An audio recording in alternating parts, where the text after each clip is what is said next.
राहुल बचपन से ही तेज था। पढ़ाई में ठीक, बातों में चालाक और सपनों में बहुत आगे।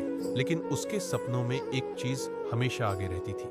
ज्यादा ज्यादा पैसा, ज्यादा इज्जत, ज्यादा नाम। उसके लिए काफी जैसा शब्द कभी था ही नहीं। अगर किसी के पास 100 था तो राहुल को 1000 चाहिए था। अगर किसी के पास 1000 था तो उसे लाख।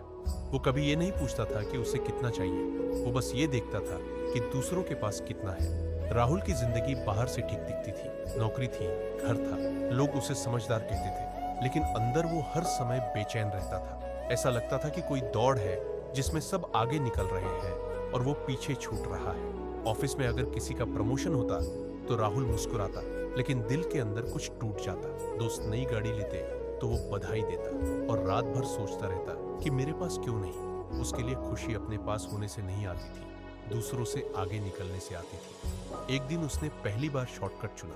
कोई स्कीम थी, कोई तरीका था जो तेजी से पैसा बढ़ाने की बात कर रहा था। राहुल ने ज्यादा सोचा नहीं। उसने सोचा, जब सब कर रहे हैं तो मैं क्यों नहीं। शुरू में थोड़े पैसे लगाए, कुछ ही दिनों में पैसे बढ़े। राहुल को लगा उसे अपनी समझ पर शक नहीं करना चाहिए था। यहीं से उसका भरोसा खुद पर नहीं, लालच पर हो गया। वो बार बार पैसे लगाने लगा। जो मिलता उसे कम लगता, जो नहीं मिलता वही जरूरी लगने लगता। उसने बचत लगाई, फिर उधार लिया, फिर और लिया।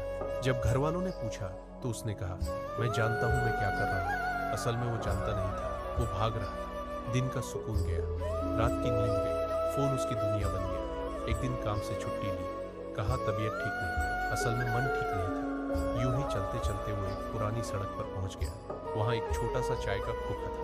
खोखे के पास एक उम्रदराज आदमी बैठा था। सादा कपड़े, शांत आंखें। राहुल वहीं बैठ गया। वो कुछ नहीं बोल रहा था, बस चाय पी रहा था। कुछ देर बाद उस आदमी ने राहुल की तरफ देखा और कहा, जल्दी में लगते हो। राहुल चौंका, बोला, नहीं, बस सोच रहा हूं। आदमी मुस्कुराया। जो बहुत सोचता है वो ज्यादातर कुछ न कुछ खो चुका होता है। राहुल पहली बार किसी अनजान के सामने चुप हो गया। उसने धीरे धीरे सब कुछ बता दिया, पैसे की बात, दौड़ की बात और उस डर की बात कि कहीं वो पीछे ना रह जाए। आदमी शांति से सुनता रहा, फिर बोला, तुम्हें पता है लालच का सबसे बड़ा झूठ क्या है। राहुल ने सिर हिलाया।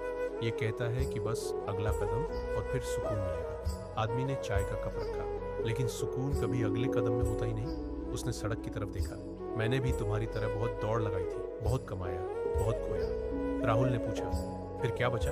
आदमी बोला, बस ये समझ कि लालच पेट नहीं भरता, वो भूख बढ़ाता है। राहुल कुछ देर चुप रहा। आदमी ने कहा, समस्या पैसा नहीं है, समस्या तुलना है। जब तक तुम दूसरों की जिंदगी से अपनी कीमत तय करोगे तब तक तुम्हें कभी चैन नहीं मिलेगा।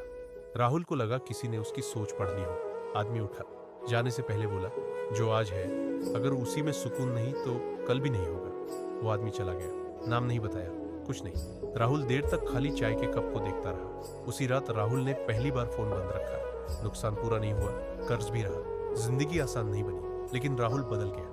अब वो दौड़ता नहीं था, अब वो सोचता था। वो मेहनत करता था लेकिन बिना जलन, आगे बढ़ता था लेकिन बिना तुलना। उसे समझ आ गया था, लालच कभी सीधे नहीं आता, वो पहले बस थोड़ा सा बनकर आता है, और जो समय रहते उसे पहचान लेता है वही असली अमीर होता है। और अगर तुम्हें ऐसी कहानियां पसंद है तो हमारे चैनल को सब्सक्राइब जरूर करना।